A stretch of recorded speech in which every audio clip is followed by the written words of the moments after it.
Hi ಎಲ್ರಿಗೂ welcome back to my YouTube channel Navya ದೊಡ್ಡ ಮನೆ. ಎಲ್ಲರೂ ಹೇಗಿದ್ದೀರಾ? ಚೆನ್ನಾಗಿದ್ದೀರಾ ಅಂತ ಅನ್ಕೋತೀನಿ. ಸೊ ಪೋಸ್ಟ್ ಮಾರ್ಟಮ್ ಹೇರ್ ಕೇರಲ್ಲಿ ನಾನು ಹೇಳಿದ್ದೆ ಹೇರ್ ಆಯಿಲ್ ಬಗ್ಗೆ ತಿಳಿಸ್ಕೊಡ್ತೀನಿ ಅಂತ. ಇವತ್ತಿನ ಈ ವಿಡಿಯೋದಲ್ಲಿ ಹೇರ್ ಆಯಿಲ್ನ ಹೇಗೆ ಪ್ರಿಪೇರ್ ಮಾಡೋದು ಅಂತ ಹೇಳ್ಕೊಡ್ತಾ ಇದ್ದೀನಿ.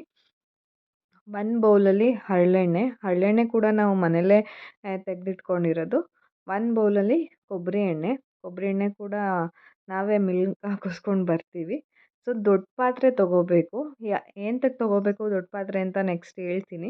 ಸೊ ಆ ಪಾತ್ರೆಗೆ ಸ್ವಲ್ಪ ಹರಳೆಣ್ಣೆ, ಕೊಬ್ಬರಿ ಎಣ್ಣೆ ತೆಗೆದಿಟ್ಕೊಂಡಿದ್ವಲ್ಲ, ಒಂದು ಬೌಲ್ ಹರಳೆಣ್ಣೆ, ಒಂದು ಬೌಲ್ ಕೊಬ್ಬರಿ ಎಣ್ಣೆ ಹಾಕ್ಕೊಂಡು ಸೇರಿಸ್ಕೊಂಡು, ಮತ್ತು ಈ ಎಲೆಗಳು ಯಾವ್ಯಾವ ಎಲೆಗಳು ತೊಗೊಂಡಿದ್ದೀನಿ ಅಂತ ನಾನು ಒಂದಲ್ಗ ತೊಗೊಂಡಿದ್ದೀನಿ. ಕರಿಬೇವು, ಬೇವಿನ ಸೊಪ್ಪು, ದಾಸವಾಳದ ಎಲೆ, ದಾಸವಾಳದ ಹೂವು, ಬೆಟ್ಟನೆಲ್ಲಿಕಾಯಿ, ಈರುಳ್ಳಿ, ಸಿಪ್ಪೆ ಸಮೇತನೇ ಹಾಕ್ಕೊಳ್ಳಿ ಈರುಳ್ಳಿ ಕೂಡ.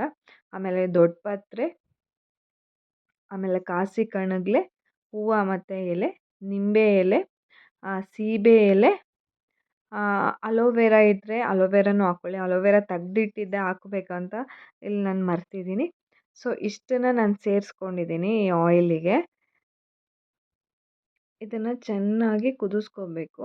ಎಂತಕ್ಕೆ ದೊಡ್ಡ ಪಾತ್ರೆ ತೊಗೊಳಕ್ಕೆ ಹೇಳಿದ್ದೆ ಅಂತ ಹೇಳಿದ್ರೆ, ಇದು ಉಕ್ಬಿಡುತ್ತೆ ಎಣ್ಣೆ, ಅದಕ್ಕೆ ತುಂಬ ದೊಡ್ಡ ಪಾತ್ರೆ ಇಟ್ಕೋಬೇಕಾಗತ್ತೆ. ನೋಡಿ ಎಣ್ಣೆ ಇರೋದು ಸ್ವಲ್ಪನೇ, ಬಟ್ ಎಷ್ಟು ಉಕ್ತಾ ಇದೆ ಅಂತ ಹೇಳಿ.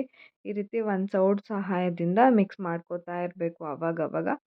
20 ಮಿನಿಟ್ಸ್ ಆಗುತ್ತೆ ಇದು ಪ್ರೊಸೆಸ್ ಆಗೋಕ್ಕೆ.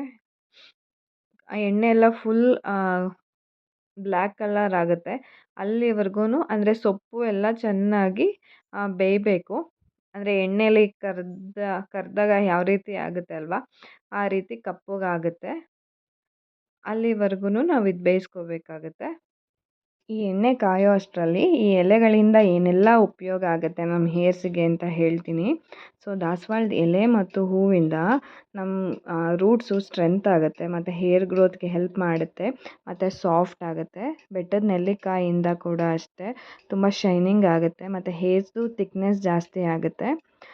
ಆನಿಯನ್ ಹೇರ್ ಫಾಲ್ನ ಕಡಿಮೆ ಮಾಡುತ್ತೆ. ಕಾಶಿ ಕಣಗ್ಲೆ ಹೆಡ್ಡೇಕ್ ಬರ್ತಿರುತ್ತಲ್ಲ ಅದಕ್ಕೆ ತುಂಬಾ ಯೂಸ್ಫುಲ್ ಆಗುತ್ತೆ. ಒಂದಲ್ಗ ಹೇರ್ ಗ್ರೋತಿಗೆ ಹೆಲ್ಪ್ಫುಲ್ ಮಾಡುತ್ತೆ. ನಿಂಬೆ ಎಲೆ ಡ್ಯಾಂಡ್ರಫಿಗೆ ಒಳ್ಳೆಯದು. ಬೇವಿನ ಎಲೆ ನೆತ್ತಿ ಮೇಲೆ ಕೂದಲು ಉದುರುತ್ತಾ ಇರುತ್ತಲ್ಲ, ಸೊ ಅಲ್ಲಿ ಹೆಲ್ಪ್ ಮಾಡುತ್ತೆ ಹೇರ್ ಗ್ರೋತಿಗೆ.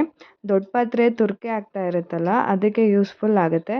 ಮತ್ತು ಅಮೃತ ಬಳ್ಳಿನೂ ಅಷ್ಟೇ ಹೇರ್ ಗ್ರೋತಿಗೆ ಹೆಲ್ಪ್ ಮಾಡುತ್ತೆ.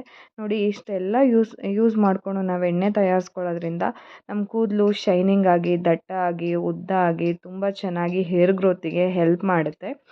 ಸೊ ನೀವು ಅಷ್ಟೇ ಒಂದ್ಸಲ ಈ ಥರ ಎಣ್ಣೆ ಮಾಡಿ ಉಪಯೋಗಿಸಿ ಹೇಗಿತ್ತು ಅಂತ ನನಗೆ ಕಮೆಂಟ್ ಮಾಡಿ ತಿಳಿಸಿ. ನೋಡಿ ಇವಾಗ ಆಗಿದೆ ಆಲ್ಮೋಸ್ಟು. ನೋಡಿ ಈ ಥರ ಆಗಬೇಕು. ಇದು ತಣ್ಣಗಾಗಕ್ಕೆ ಬಿಡಬೇಕು. ತಣ್ಣಗಾದ್ಮೇಲೆ ಸೋಸಿ ಇಟ್ಕೋಬೇಕು.